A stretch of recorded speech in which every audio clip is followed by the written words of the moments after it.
I'm going to talk about how my research was transferred from paddy field rice to greenhouse or indoor vegetables.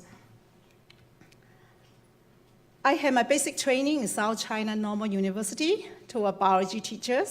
However, I went on to do my master's degree straight away, immediately after my basic degree, and I did my PhD in Australia, Macquarie University. Yes, I got a diplomat from NTU after joining NIE. And I worked as a research fellow in the same institute where I did my master, and also a visiting scholar in CSIRO Division of Horticulture in Australia, when at the same time I was doing my PhD. So my living allowance was paid by CSIRO when the Australian government paid my overseas student fee. So I was a very rich student, actually. And I got my offer, a postdoctoral fellow in ANU, immediately after I submitted my PhD thesis. This even before I got my PhD degree. And this was a collaboration project between CSIRO and ANU. And after that, I worked as a research fellow in Department of Botany in NUS. So I came to NIE on 1st of November 1994 until today. So by the end of this month, I've been working at NIE for 22 years. So time flies. Okay, just back to my research. And as you can see, before I'm working in NIE, my research all on rice plant. So my love and my passion on rice can trace a little bit back to my personal experience. I was a rice grower. I was a farmer when I was 16 years old when I finished my secondary school. So I was sent to a very poor fishing village, and where I learned how to grow rice, when I witnessed how bad weather and poverty impact on the rice productivity. So farmers were very poor, so they cannot afford fertilizer. They become poorer and poorer. So they work very hard, but they still suffer from hunger. So, but of course today is very different. That was more than 40 years ago. And today, most Chinese citizens have more than sufficient rice to fill their stomach. Okay? So, so my research was on rice plant in China, in Australia for almost 10 years. And my research interest is environmental stress on including temperature, lights, and ultraviolet radiations on photosynthesis. And I mainly focus on leaf photosynthesis, and that including the properties of chloroplast and its function, electron transport, chlorophyll fluorescence, and Lupusco protein. I'm still working on Lupusco protein today.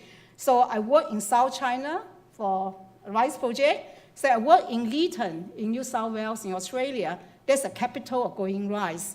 And my work scope starts from screening chilling-tolerant rice cultivars in paddy field to study chilling tolerance mechanism in the laboratory. So I mentioned to you one of my interests on Lupusco enzymes. I have very high citation for one of my publications. And okay, if I did not come to Singapore, I would have spent my whole life on working on rice. But here I am, I came to Singapore. On the last day of 1991, so I started my work in Singapore actually from January 92 to 94 as a research fellow in NUS. And when I started, I had no project to work on. That was strange. You see, so because tissue culture was a topic, a very hot topic in NUS. So I learned tissue culture techniques for first few months. I was very lost, actually, so I stayed here, I should leave, because Singapore is really not an agriculture country. So luckily, I was allowed to apply research grant for my own. So obviously, I cannot grow rice here. I cannot continue my rice project because there's no land to grow rice. So I have to look for something which is relevant to Singapore. So I walk around, I look around, hey, Heliconia. So I start from Jurong Bird Park. Jurong Bird Park was the official Heliconia collection center in 1989. So this was just before I came to Singapore. So as a part of Garden City, there are more than 160 Heliconia species were collected in Jurong Bird Park. So I visited Jurong Bird Park. I see that, hey, some of the Heliconia grow very well. They produce beautiful flowers. in Jurong Bird Park. I don't know whether any of you go for this helicornia walk. They collected more than 160 species there. So the two species attract my attention, like Leuctrata and golden torch. They're beautiful. So, but they do have problem for the leaf. The leaf look yellowing, very ugly. So as I mentioned to you before, my work is on leaf physiology. So therefore, I say, okay, I apply a project to work on helicornia. So I got the project, although a small amount, from the University Academy Research Fund. And I had 3 honor students, and we had a great fun work on helicornia. So one of my honor students who actually followed me to NIE and continue her master and PhD degree with Dr. Tang Lei Ping. And so she's working here. And so I was invited to visit Professor Lee Sin Kong's aeroponic greenhouse. I was so excited to see the temperate, high-value crop, vegetable crops, temperate crops, only can grow in the temperate country, can grow in the tropical greenhouse by only cooling the root zone. So I'm looking forward to join Professor Lee. So I was lucky, I was offered a lecturer position in NIE. So when I was at NUS, I was a research fellow.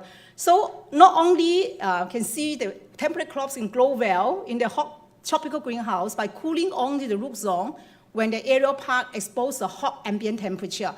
For plant physiologists, as a plant physiologist, I found that actually aeroponic is the ideal tool to study the physiology of whole plant because only focus on the leaf part. So now with the loop hanging in the air, you can study the physiology for the whole plant. So now I'm still doing work on photosynthesis, and I also spend a lot of time to work on loop morphology, architecture, and loop physiology, and also the shoot-to-loop interactions. So now using aeroponics in Singapore, we can now grow different kinds of vegetables without cooling the whole greenhouse as long as the loops are cool. So we know that Singapore import more than 90% of food from other countries. So AVA strategy for food security is to increase the local productions. So vegetable is the one important crops here because vegetable, we cannot stock them, they are perishable. But in Singapore, we have no land to grow, not enough land to grow vegetable. We import more than 90% of total consumption.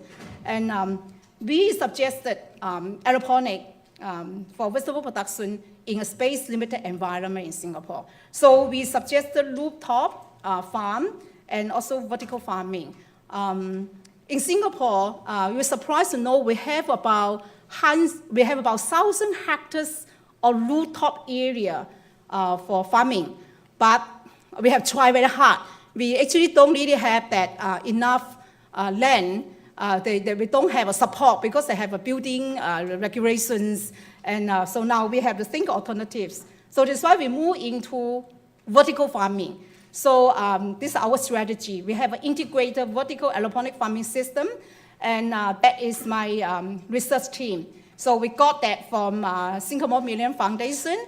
I also have a support for Professor Lee Sin Kong, uses Monetary Academy Research for Research. This is my research team. We look at the LED lighting for improved crop productivity. We also optimize the shoot loop environment to enhance productivity in the cost-efficient manner. We also try to look at the quality of the vegetable. And so now we have developed a vertical farming system for the greenhouse, also for indoor. And we grow high-value vegetable in the greenhouse and also in the indoor system. We have Professor Portia Anderson from the NTU president and Professor Lee visit our greenhouse. And we have hosted more than 40 visits for local and overseas investors to view our vegetable that successfully grow in the greenhouse in the indoor farming system. So we now have developed a know-how license. We have 2 licensees, and we also published a number of papers, and that was actually have exceeded our targets. I'm very happy and proud of it. And okay, so we just finished our SMF grant 2 weeks ago by the end of last week.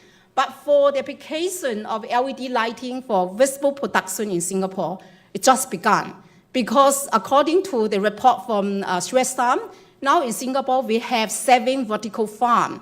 That's why AVA organized technology resourcing trips to Japan. And so Dr.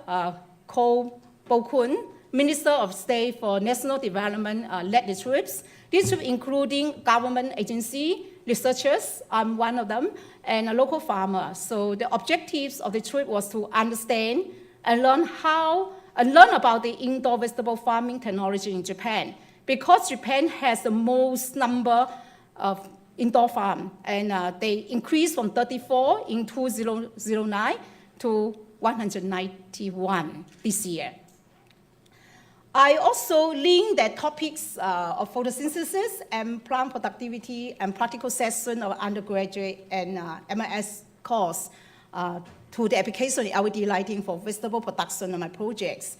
So in teaching, approach in integrating experiments, solving new issues and subject content have evoked interest of students. So I have a number of students work with me for the final year projects and also for the 6AU dissertation. I published a number of papers and present a number of papers, international conference with the student as one that co-author. And what is the next? We are not stopped here. And so I was in this group from Malaysia called Subotiyosa, was introduced to us by NTU Development Office.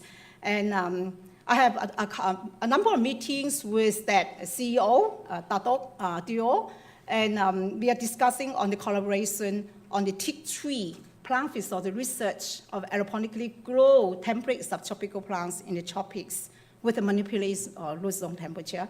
I also like to thank Mr. Silva and his DD team for the development of greenhouse vertical farming system, and my research student for the innovative and very hard work, and we can have a good track record for our publications, and we can continue to apply research project. Of course, our biology lab colleagues for their support in maintaining the greenhouse and help me to host the visitors to the greenhouse. Thank you. Yeah.